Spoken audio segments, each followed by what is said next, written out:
Assalamualaikum. My name is Fatma Shabir and I am from Rishta Medical University, Multan. I got second position in my first professional exam with 521 marks. And today I am here to guide you about how to get maximum marks in first professional exam. सबसे पहले books के बारे में बात कर लेते हैं। तो फर्स्ट ईयर में हमारे पास 3 सब्जेक्ट्स होते हैं, एनाटमी, बायोकेमिस्ट्री एंड फिजियोलॉजी। तो फिजियोलॉजी के लिए मेन बुक जो होती है वो गाइडन ही होती है और उसी को फॉलो किया जाता है। इसके अलावा कुछ फ्लो शीट्स और कुछ एक्स्ट्रा चीज़ें होती हैं जो BRS से करनी होती हैं या गनॉक से करनी होती है, लेकिन मोस्टली जो है हमारा गाइडन से कवर हो जाता है। इसके अलावा टीचर्स वगैरह मना करते हैं फिरदौस पढ़ने के लिए, लेकिन कुछ ऐसे चैप्टर्स होते हैं और एंड टाइम पे वाइवा वगैरह की रिवीजन के लिए फिरदौस का कुछ ना कुछ हमें करना पड़ता है और वो हमारे पास होनी चाहिए। अब बायोकेमिस्ट्री की बात कर लेते हैं। तो बायोकेमिस्ट्री के अंदर 3 बुक्स होती हैं जो मेन हम रखते हैं। लिपनकॉट होती है, Harper's illustrated biochemistry and Satyanarayana. तो फर्स्ट ईयर के अंदर सत्यानारायण और लिपनकॉट से ज़्यादा किया जाता है। हार्पर के अंदर कुछ टेबल्स वगैरह होते हैं या कुछ उसके साइड पॉइंट्स होते हैं जो हमें उधर से करने होते हैं, क्योंकि मोस्टली जो MCQs आते हैं वो हमारे जैसे निश्तर के अंदर वो हार्पर की लाइन्स दी जाती हैं या मोस्टली लिपनकॉट की लाइन आती हैं। लेकिन सत्यानारायण जो है वो भी बहुत अच्छी बुक है और उसमें से भी काफ़ी कुछ हमें कवर करना होता है। तो मेन जो है अगर हम रखें सत्या और लिपन को, तो उसमें से हमारा प्रॉफ जो है वो पास हो जाता है अच्छे तरीके से, और कुछ MCQs वगैरह के लिए हमें हार्पर की ज़रूरत पड़ जाती है। एनाटमी की बात करें तो ये सबसे ज़्यादा लेंथी सब्जेक्ट होता है। इसमें हमारे पास जनरल एनाटमी आ जाती है, ग्रॉस एनाटमी होती है, एम्ब्रियोलॉजी होती है और हिस्टोलॉजी होती है। तो जनरल एनाटमी के लिए लईक हुसैन की बुक चलती है, छोटी सी बुक होती है और वही हर जगह पे तकरीबन वो इस्तेमाल की जाती है। हिस्टोलॉजी के लिए भी लईक हुसैन की बुक होती है, लेकिन वो थोड़ी एक्सटेंसिव होती है, तो कुछ बच्चे जो हैं वो उसको पूरा पढ़ने की बजाय जो हमारी नोट्स बुक के अंदर दी हुई होते हैं साइड पेजेस, वहाँ से कर लेते हैं और डायग्राम से कर लेते हैं। लेकिन मोस्टली जो फॉलो होती है वो लईक हुसैन की ही होती है और उसी की लाइन्स जो है वो MCQs के अंदर आ रही होती हैं। फिर उसके बाद अगर एम्ब्रियोलॉजी की बात करें तो डिफरेंट यूनिवर्सिटीज़ के बच्चे डिफरेंट फॉलो करते हैं। जैसे कहीं KLM और लैंगमैन फॉलो होती है, कहीं लईक हुसैन फॉलो होती है। लेकिन अगर फर्स्ट ईयर की बात करें तो लईक जो है वो इनफ है उसके लिए, क्योंकि उसमें KLM की चीज़ें भी हैं और लैंगमैन की चीज़ें भी हैं, और उसके अंदर पूरा फर्स्ट ईयर के हिसाब से जितना हमें एंड टाइम पे पढ़ने की ज़रूरत होती है, रिवाइज करने की ज़रूरत होती है, वो उसके अंदर सही से बता दिया गया है। और अब क्योंकि उस तरह का ज़माना नहीं है कि हम दूसरी बुक्स रखें सिर्फ डायग्राम के लिए, तो अगर आपने रखनी भी हो तो KLM जो है PDF की फॉर्म में हो सकती है डायग्राम देखने के लिए, और मोस्टली जो एनिमेशन वगैरह होती हैं यूट्यूब से देख के, वहीं से देख के फिर आप लेक से पढ़ लें तो आपको अच्छी समझ आ जाती है। अब ग्रॉस एनाटमी की बात कर लेते हैं। ग्रॉस एनाटमी में जो फर्स्ट ईयर के अंदर रीजन्स आते हैं उसमें अपर लिम्ब होता है, लोअर लिम्ब होता है और थोरैक्स होता है। तो इसके लिए मोस्टली BD 84 ही फॉलो होती है, क्योंकि उसी में से शॉर्ट क्वेश्चन और MCQ की लाइन भी बुक की ही होती हैं। लेकिन उसमें जो मसल टेबल्स हैं या जो अटैचमेंट्स वगैरह करनी होती हैं और नर्व के कोर्स हैं वो थोड़े से एक्सटेंसिव दिए हैं। तो जो मसल टेबल वगैरह फॉलो करने होते हैं वो मोस्टली जो है वो KLM या स्नेल के फॉलो किए जाते हैं। इसी तरह जो नर्व की और आर्टरीज़ के कोर्स वगैरह होते हैं वो भी स्नेल के अंदर बहुत अच्छे दिए गए होते हैं, तो वो आप उसमें से कर सकते हैं और एंड टाइम की रिवीजन के लिए भी वो फिर हेल्पफुल रह जाता है।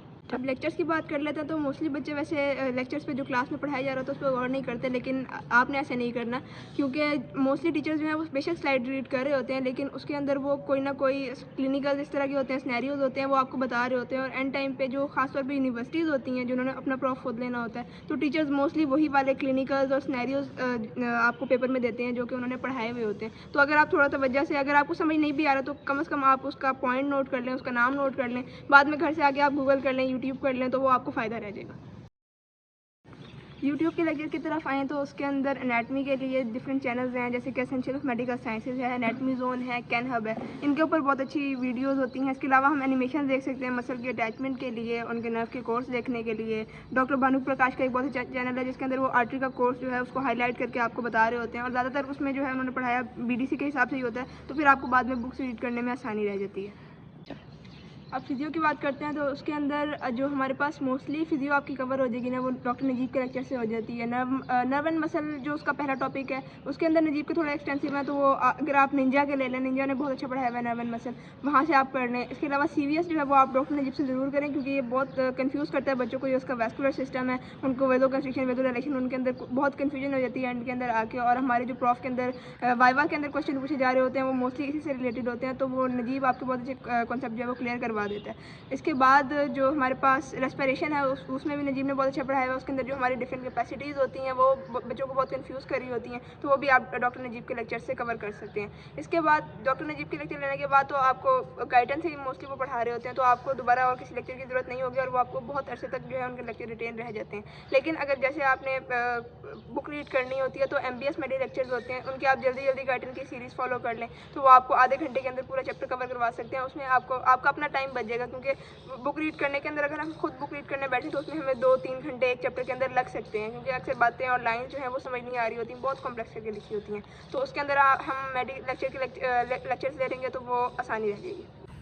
बायोकेमिस्ट्री की तरफ आते हैं तो बायोकेमिस्ट्री के वैसे यूट्यूब पे अक्सर चैनल जो हैं वो नहीं मिल रहे होते, लेकिन डॉक्टर राजेश जम्बुलकर हैं वो ज़्यादातर सत्या को फॉलो कर रहे होते हैं, तो वहाँ से पढ़ के कुछ कॉन्सेप्ट वगैरह लिए जा सकते हैं। इसके अलावा ब्रेनलेस मेडिकोस की एक चैनल है, ये सेल्फलेस मेडिकोस है, तो वो कुछ जो आपको डिफरेंट और थोड़े डिफिकल्ट टॉपिक होते हैं वो उसको प्रिसाइज करके पढ़ा देते हैं। वैसे बायोकेमिस्ट्री मोस्टली जो है वो खुद पढ़नी होती है, यूट्यूब पर उसके चैनल्स कम ही होते हैं।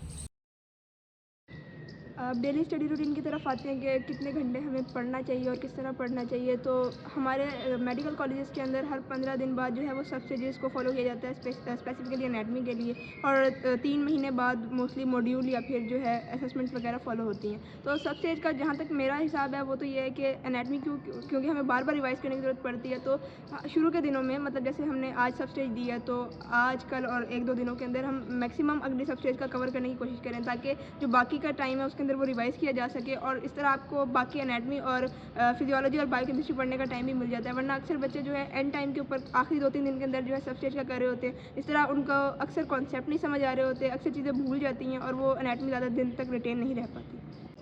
जो नए बच्चे आते हैं या जैसे हम जब शुरू में एडमिट हुए थे तो सबने बहुत कहा था कि रोज़ का रोज़ पढ़ना पड़ता है, तो ये बात सच है कि पढ़ना तो पड़ता है रोज़ का रोज़, क्योंकि अगर आप नहीं पढ़ते तो एंड में बहुत ज़्यादा आपके पास जो है पाइलअप हो जाता है काम और वो आपको टेंशन ज़्यादा हो रही होती है। बेशक आप एंड में कवर कर लें, लेकिन जो ट्रॉमा आपको मेंटली फेस करना पड़ता है वो फिर रोने निकाल देता है बच्चों के। तो इस वजह से जो है आप साथ के साथ पढ़ें।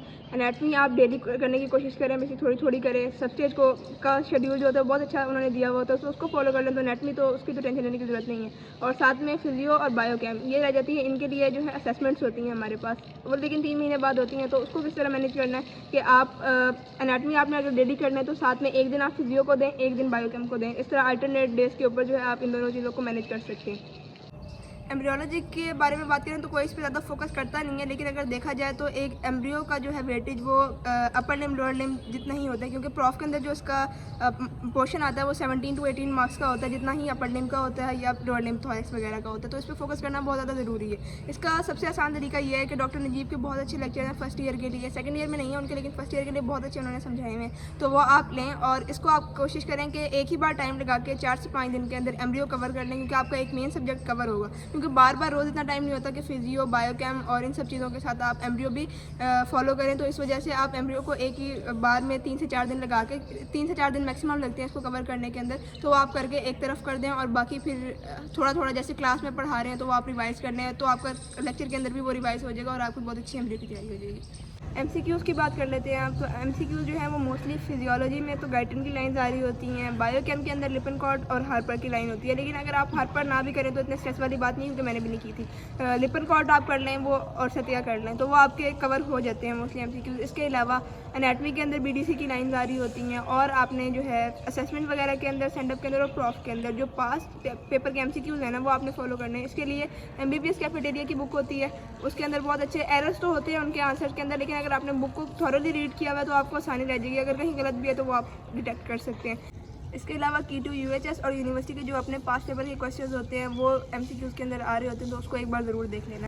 अब प्रैक्टिकल कॉपीज़ के बारे में बात कर लेते हैं, तो वो आपने साथ साथ ही बनानी है और साथ साथ चेक करानी है, क्योंकि एंड टाइम पे फिर उसमें टीचर्स जो हैं वो चेक नहीं कर रहे होते और फिर स्ट्रेस हो रहा होता है, तो वो आपने करना। और हिस्ट्री के अंदर आप डायग्राम के साथ साथ जो उसका कॉन्टेक्स्ट लिखा हुआ होता है वो पढ़ लेंगे तो आपकी हिस्ट्री की तैयारी भी साथ साथ ही हो जाएगी।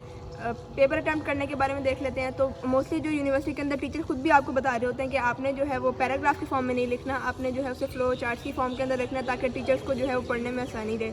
और इसके अलावा एनाटमी के अंदर जो है बच्चे डायग्राम वगैरह नहीं बना रहे होते, तो डायग्राम आपने बनानी है, क्योंकि उसके आपको एडिशनल पॉइंट मिल रहे होते हैं, खासतौर पर एम्ब्रियोलॉजी के अंदर, क्योंकि वो हमारे पास एक इमेजिनरी नहीं होता, वो असल में हो रहा होता है, तो वो हमें शो भी कराना होता है पेपर के ऊपर, तो वो आपने लाजमी बनाना है। अगर हम डायग्राम के अंदर कलर पेंसिल मार्कर वगैरह यूज़ करना तो उससे एक अच्छा इंप्रेशन पड़ता है, जैसे कि नर्व वगैरह आपने बनाने तो वो आप येलो कलर के मार्कर से बना लें, वेन ब्लू कलर के मार्कर से और आर्टरी रेड कलर के मार्कर से, तो वो कलर पैटर्न फॉलो हो रहा होता है, तो उसको आप फॉलो करना है तो एक अच्छा इंप्रेशन पड़ता है एग्जामिनर के ऊपर।